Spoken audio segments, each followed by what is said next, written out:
We are already seeing what a post-Roe future could look like, and the challenges are enormous. For the Colson Center, I'm John Stonestreet. This is Breakpoint. If a preborn baby isn't a human person with rights, when does it become one?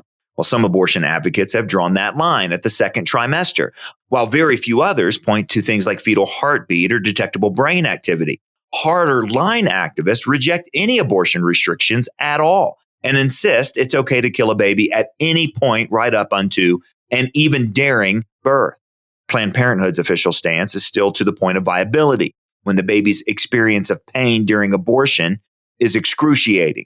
What's never been clear is why abortion supporters would draw the line at birth. At least in medical, scientific, and philosophical terms, passing through a birth canal doesn't change anything about a child or that child's value. If a tiny human is considered a disposable inconvenience inside the mother, why would 6 inches and 20 minutes turn them into a person with rights? That's why some, like Princeton ethicist Peter Singer, propose that parents should be allowed to kill children well after birth, especially if they're born with a disability such as Down syndrome. Until now, this horrifying consistency of pro-abortion logic hasn't become law. But as a Supreme Court decision looms in the case of Dobbs versus Jackson Women's Health Organization, legislators in progressive states are feverishly taking steps to safeguard so-called abortion rights for a potential post-Roe world. In at least one case, lawmakers finally did follow the logic of abortion to its awful conclusion and left room for post-birth infanticide. Maryland Senate Bill 669 would amend the state's fetal murder manslaughter statute to prevent, quote, any form of investigation or penalty for a person, quote, experiencing a miscarriage, perinatal death related to a failure to act or stillbirth. Now notice that this is not in the context of a botched abortion specifically. Abortionists have already been caught more than a few times in the past, allowing babies born alive after abortions to die. This law would prohibit investigations in any case where a baby died after birth as a result of neglect. And making matters worse, the term perinatal, which by the way just means newborn, is not clearly defined in the bill at all. Typically, as Wesley J. Smith points out at National Review, perinatal refers to a baby's first month after being born. So this bill, as he put it, quote, effectively decriminalizes death by neglect for the first 28 days of life.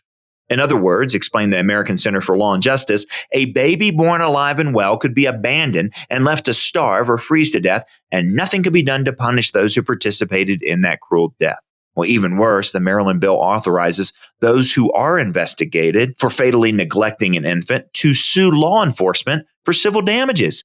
And since even investigations are not allowed if this bill became law, any Maryland residents could allow any newborn child to die without facing questions or consequences.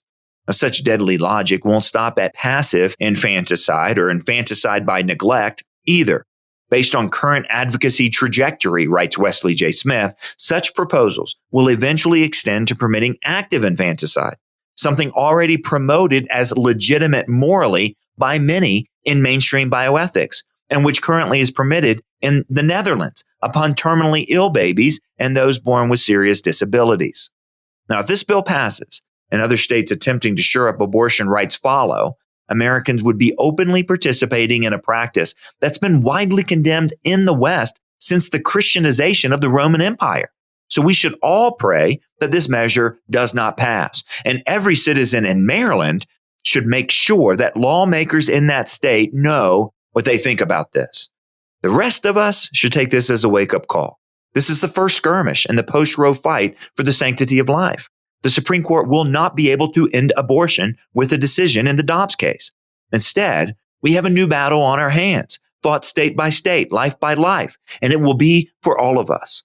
This Maryland bill is just a taste of how high the stakes in that fight really are. For the Colson Center, I'm John Stonestreet.